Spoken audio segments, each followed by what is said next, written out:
Bagaimana seseorang bisa kena kecanduan atau mengalami kecanduan? Kecanduan alkohol, porno, narkoba, dan kecanduan yang lain.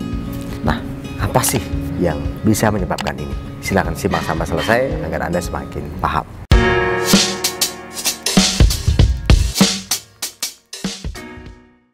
Assalamualaikum warahmatullahi wabarakatuh.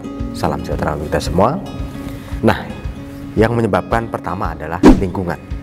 Dia akan merekam sesuatu yang mirip seperti dirinya, misalkan, stres, pusing, mabuk. Nah, itu direkam, dia lakukan.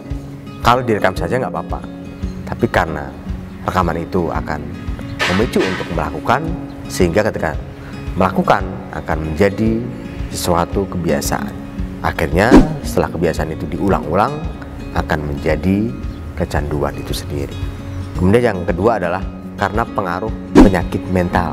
Misalkan mental dari genetik ya, dari ayah, dari saudara, dari ibu atau dari keluarganya selalu membiasakan itu. Nah, ini penyakit genetik. Karena kebiasaan itu akhirnya direkam dan diikuti, akhirnya menjadi kecanduan.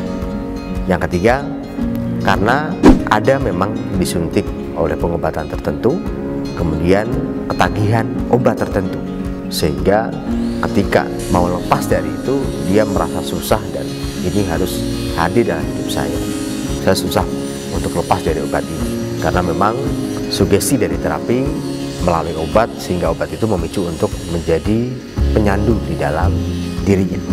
Nah, ini bisa diatasi dengan sugesti sebenarnya.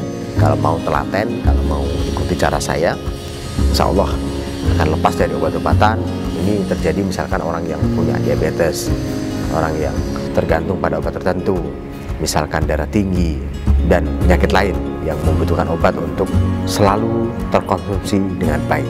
Ini bisa diatasi sehingga tidak kecanduan lagi. Nah, itu adalah beberapa hal yang menimbulkan kecanduan. Anda bisa pahami dari sisi lingkungan, dari sisi genetik, kecelakaan terapi.